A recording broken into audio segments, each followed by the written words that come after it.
Samantala, taliwas sa paniniwala, hindi po nagunaw ang mundo ngayong December 21, 2012. Kaya ang mga miyembro ng Philippine Benevolent Missionaries Association sa Dinagat Island nagdaos ng Doomsday Party. Mula sa Dinagat Island, saksi si June Veneracion. Sa liblib na isla ng Dinagat, ibang paghahanda ang isinagawa ng grupong Philippine Benevolent Missionaries Association o PBMA para sa hinulaang pagbuno ng mundo ngayong araw ng ilang naniniwala sa Mayan calendar.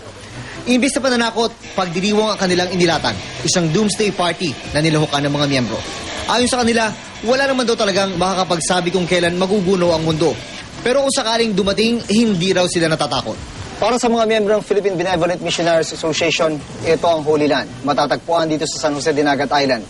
Kung sakaling dumating man daw yung panahon ng paggunaw ng mundo, ito lang daw ang mananatiling nakatayo. Dahil para sa kanila, ang lugar na ito ay pinuprotektahan ng kanilang Divine Master, si Ruben Icleosino. Kaya nga bago ang Doomsday Party, ginunita muna ng grupo ang death anniversary ng kanilang Divine Master. Ang mga miyembro na dumagsa sa isla, nakaputi habang nag-alay ng mga bulaklak. Maski sa mga sakit na dala ng mundo, hindi raw sila nangangamba. Dahil dito sa itunuturing nilang Holy Land, makikita raw ang bukal na ito. Ang tubig na binansagan nilang holy water, nakakapagpagaling daw ng sakit pag ininom. Tutulog man siya ng madaling araw, pagising niya alas 8, magaling na talaga. Wala rin ipinakitang pangamba ang mga taga-Tagbilaran, Bohol sa umanay huling araw ng mundo. At tulad sa Dinagat Island, ay may pagdiriwang din. Meron pang nakabihis Santa Claus na nabigay ng mga regalo sa mga bata. The end of the world is the will of God. So, di ko mapuro.